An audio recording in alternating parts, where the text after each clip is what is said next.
Hi friends, ఈరోజు మనం అయితే మెంతికూర జీడిపప్పు తయారీ చూద్దాము. చాలామంది మెంతికూర తినరు ఫ్రెండ్స్. అలా తినని వాళ్ళకి ఇలా ట్రై చేసి పెడితే కంపల్సరీ చాలా ఇష్టంగా తింటారు. ముందుగా మనం ఉల్లిపాయ బాగా మగ్గపెట్టుకోవాలి.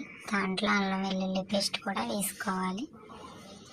ఉల్లిపాయ బాగా మగ్గిన తర్వాత టమాటా ముక్కలు యాడ్ చేసుకోవాలి ఫ్రెండ్స్. అవి బాగా మగ్గిన తర్వాత జీడిపప్పు కూడా వేసుకుని బాగా కలుపుకోవాలి.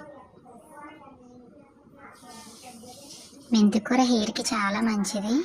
వీక్లీ 1 టైం అన్నా తింటే చాలా మంచిది. హెయిర్ గ్రోత్ కూడా పెరుగుతుంది.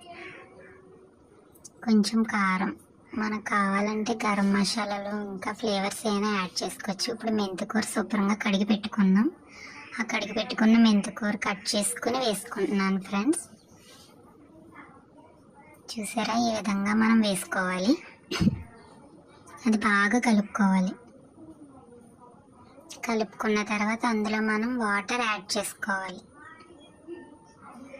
మనకు సరిపడినన్ని యాడ్ చేసుకుంటే సరిపోతుంది, మరీ ఎక్కువ కాదు, కొంచెం.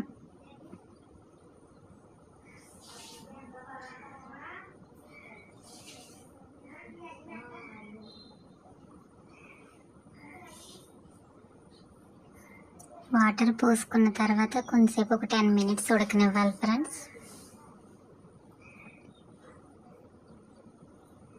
ఇది చాలా చాలా హెల్దీ, చాలా టేస్ట్గా కూడా ఉంటుంది. మెంతికూర చేదు అనేది కూడా ఉండదు. ట్రై చేయండి మీరు కూడా.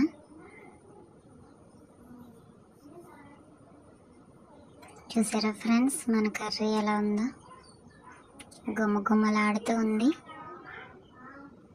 మటన్ కర్రీ ఎలా ఉంటుందో చూసారా, అలాగే సేమ్ ఫ్లేవర్ కూడా మటన్ కర్రీ లాగే వస్తుంది. ఒకసారి ట్రై చేసి చూడండి, మీకే తెలుస్తుంది.